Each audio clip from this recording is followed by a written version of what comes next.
ओम। श्रीमद् भगवद गीता बहुत लोगों को लगता है कि समझने में कुछ कठिन सा ग्रंथ है। हो सकता है प्रारंभ में ऐसा लगे, लेकिन वास्तविकता ऐसी नहीं। श्रीमद् भगवद गीता किसी भी तरह से कॉम्प्लिकेटेड नहीं है। सच्चाई ये है कि गीता जीवन की कॉम्प्लिकेशंस को दूर करने का ग्रंथ है। जीवन की कठिनाइयों को समाधान के रूप में बदलने का ग्रंथ है गीता। और इसीलिए जो बात महात्मा गांधी जी की कही थी, उन्होंने बड़े अधिकार से कहा कि मैंने अपनी हर समस्या का समाधान भगवद गीता में ढूंढा, और ढूंढा ही नहीं, पाया भी। और केवल एक महात्मा गांधी नहीं, ऐसे ढेरों नाम हैं, अनेकों नाम हैं जिनके सामने किसी भी तरह की कोई समस्या आई, उन्होंने समस्या के समय भगवद गीता को हाथ में लिया, साथ में लिया, और भगवद गीता में से उन्होंने समाधान प्राप्त किया, उत्तर ढूंढ लिया। वस्तुतः भगवद गीता एक बहुत सहज, बहुत सरल, बहुत सरस, बहुत मधुर, बहुत अद्भुत प्रेरणा है भगवद गीता। जहां तक बात गीता के योग की है, गीता का योग एक ऐसा भाव है जिसको लेके वैसे लगता है कि योग की स्थिति कुछ बड़ी जीवन से अलग सी स्थिति है समझने की। भगवद गीता ने इतना सरल किया है योग को, इतना सहज बनाया है योग को, और इतना स्वाभाविकता प्रदान की है योग को कि हर स्थिति के साथ जोड़ा। बात चल रही है पिछले दिनों से समत्वम योग उच्यते को लेकर के।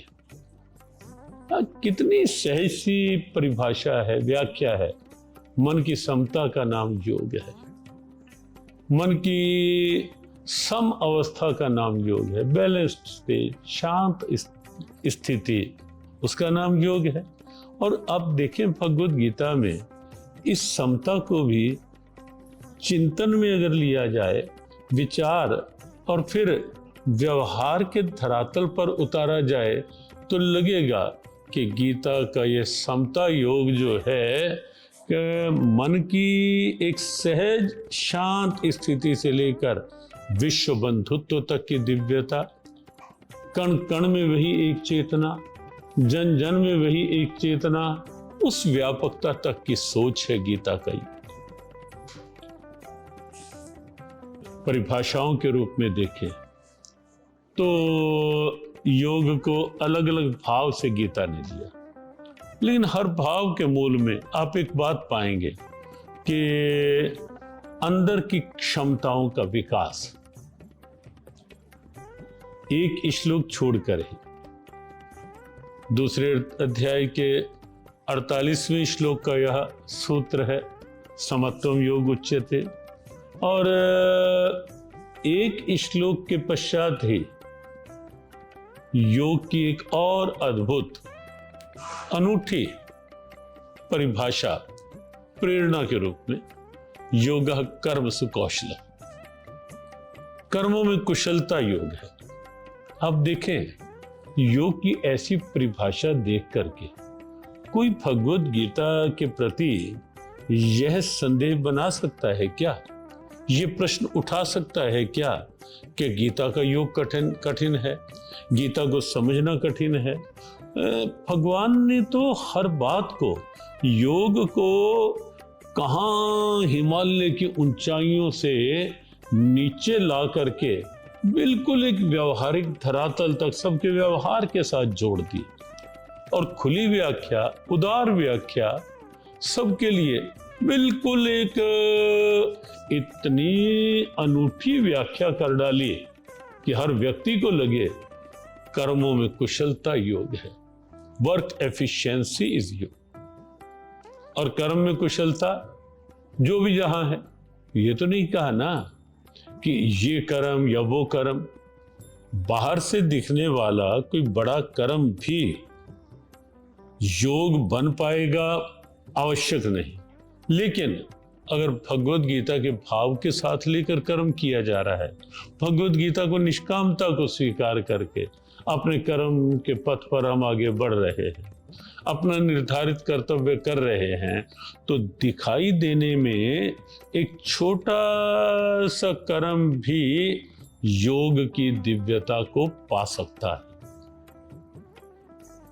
मंदिर में एक पक्ष आप देखें, वो है जहां मंदिर के सेवाधिकारी, मंदिर के पुजारी जो ठाकुर की सेवा में है, मन से यदि सेवा नहीं कर रहे, ढंग से सेवा नहीं कर रहे, कर्तव्य है, मान लो ठाकुर की सेवा करते हुए दृष्टि क्या मुझे मिलेगा उस पर है, या किसी ने कुछ पैसा चढ़ाया, दृष्टि एकदम बदल गई, सेवा से हट गई, वहां चली गई दृष्टि, या मन में कोई अंदर की रुचि नहीं, अंदर की श्रद्धा नहीं, भाव नहीं, और ये भाव नहीं यदि कि हम श्रृंगार कर रहे हैं तो साक्षात प्रभु को तेरा किसने किया श्रृंगार। ऐसे ऐसे भाव, कितने अद्भुत भाव लोगों के होते हैं कि श्रृंगार करने वालों के प्रति लोग कहते हैं, ऐसी भावना ब्रज में देखी गई कि मैं उसके हाथ चूम लूं, मैं उसके हाथों पर वारी जाऊं जिसने। लेकिन ये तभी है ना कि श्रृंगार करने वाले यदि उस समय ईश्वरीय भाव में रमण करते हुए श्रृंगार करें, इससे बढ़कर क्या मिलेगा। जब ठाकुर के श्रृंगार का सौभाग्य मिल गया, जब ये भाव होगा तो श्रृंगार, वो कर्म निश्चित योग बनेगा। लेकिन मान लो दृष्टि कहीं और है, मन में श्रद्धा नहीं, भाव नहीं, केवल औपचारिकता मानकर किए जा रहे हैं, तो क्या होगा, वो कर्म योग बनेगा या नहीं बनेगा, एक प्रश्न है। दूसरी ओर ये स्थिति है, कोई मंदिर में सेवा कर्मचारी है, सफाई कर्मी है, वो इस भाव के साथ सफाई कर रहा है कि भगवान का दरबार है, मुझे यहाँ भगवान के दरबार में सेवा का सौभाग्य मिला है। वो झाड़ू भी लगा रहे हैं तो शबरी साथ में याद आ रही है, शबरी बुहारे रास्ता आएंगे राम जी। तो कर्म वही है, दिखने में सफाई कर्मी का कर्म छोटा हो सकता है, सेवाधिकारी का कर्म बड़ा हो सकता है, लेकिन कर्म के पीछे भाव क्या है, वो कर्म के प्रभाव को परिवर्तित कर देगा। कर्म योग बनेगा कब, जब कर्म के प्रति ईश्वरीय भाव साथ जुड़ा हुआ है। कर्म के प्रति ये है कि मैं केवल सामान्य क्रिया सफाई की नहीं कर रहा, मैं अपने सौभाग्य का आनंद ले रहा हूँ कि मुझे प्रभु ने ये सेवा सौभाग्य दिया है। एक जगह मंदिर में कुछ काम चल रहा था, आप अनुमान लगाएं, इस एक प्रेरक प्रसंग से एक संत आए, देखा कि मंदिर में कोई निर्माण कार्य चल रहा है। एक मजदूर पत्थर तोड़ने का काम कर रहा था। संत ने आके पूछ लिया, भाई क्या कर रहे हो? उसे देखा, पहले तो देखने का ढंग ही अलग था, एकदम आवेशित, क्रोध, दिखता नहीं क्या, पत्थर तोड़ रहा हूं और क्या कर रहा हूं।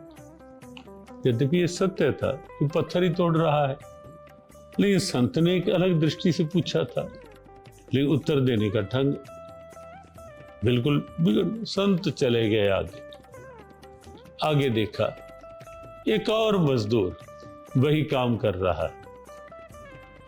संत ने उससे भी पूछ लिया, भाई क्या कर रहे हैं? वो व्यक्ति बहुत तीखा तो कुछ नहीं बोला, लेकिन उत्तर बड़े रूखेपन में दिया।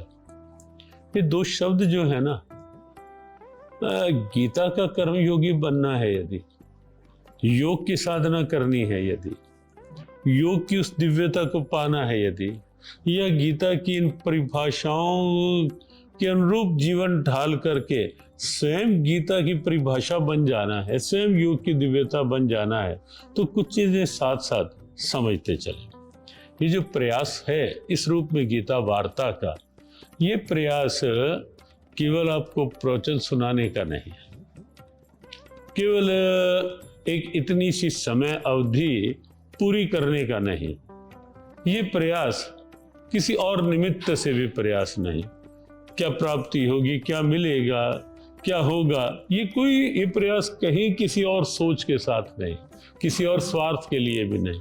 ये प्रयास केवल और केवल एक सोच के साथ है कि हम गीता की व्यावहारिकताओं को समझ लें, बड़े सरल सीधे शब्दों में हमें समझ में आ जाए, हमारे मन में बैठ जाए कि भगवद गीता बड़ी सरल प्रेरणा है, भगवद गीता बड़ी सरस प्रेरणा है, भगवद गीता मेरे जीवन का मधुर गीत बन सकती है, भगवद गीता मेरे जीवन का एक आनंद में संगीत बन सकती है।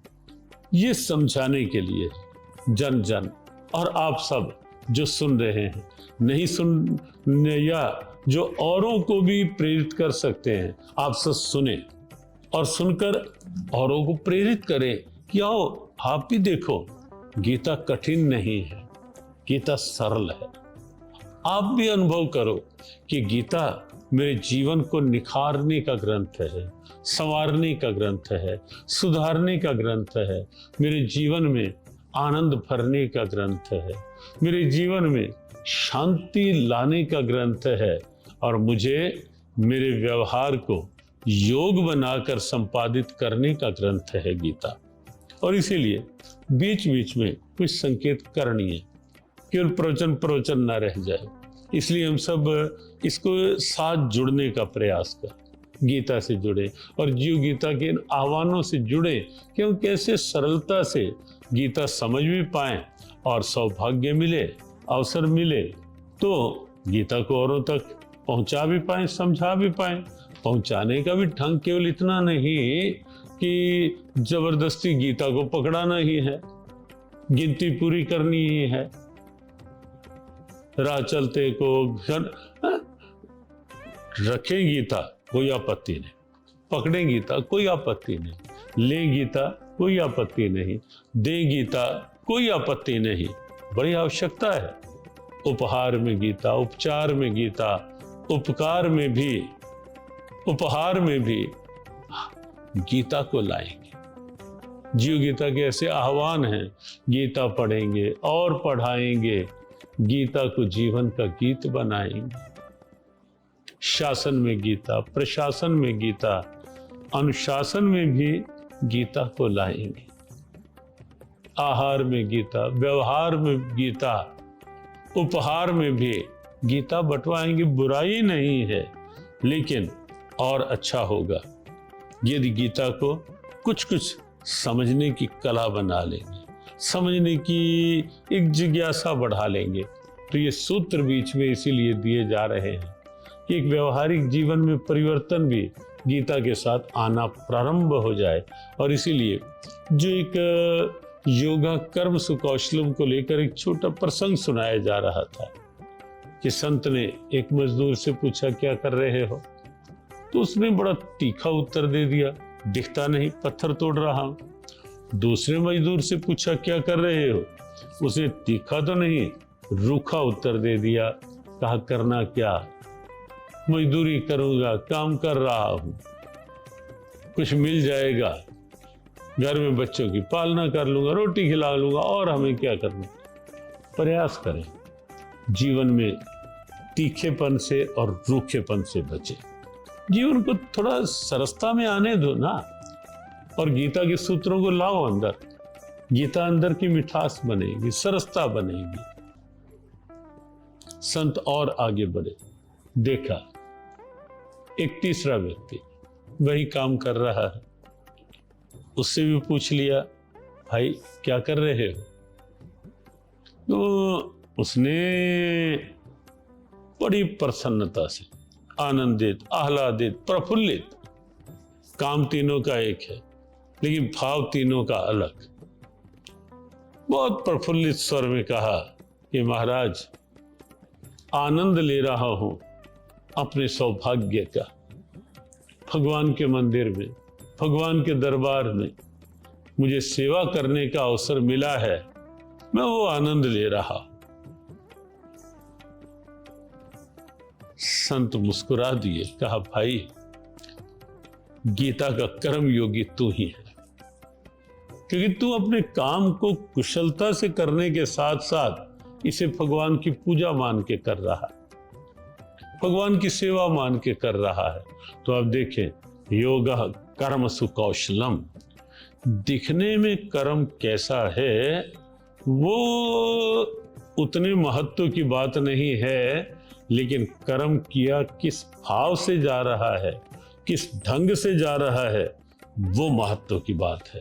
तो योगा कर्म सुकौशलम भगवत गीता की वह दिव्यता है जहां कर्म को अच्छे ढंग से करने से कर्म को पूजा बनाया जा सकता है, कर्म को धर्म बनाया जा सकता है और कर्म को योग बनाया जा सकता है। जीव गीता की ओर से कुछ प्रार्थनाएं, एक जीव गीता की एक बड़ी सार प्रार्थना कई बार साधक गुनगुनाते हैं, कर्म धर्म बने, कर्म योग बने, अहंकार मोह फल इच्छा रहित हो कर्म मेरे भाव भक्ति सहित, हो कर्म मेरे भाव भक्ति सहित। परिणाम क्या होगा? कर्म धर्म बने, कर्म योग बने, हर कर्म प्रभु अर्पण हो जाए।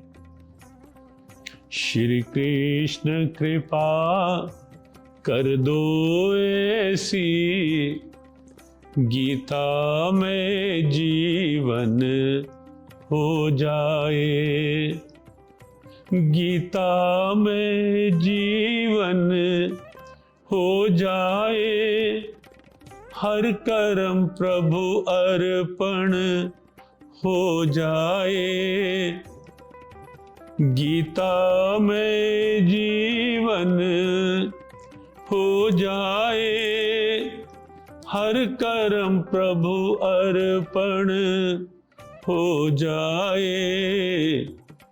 श्री कृष्ण कृपा कर दो ऐसी, गीता में जीवन हो जाए, गीता में जीवन हो जाए।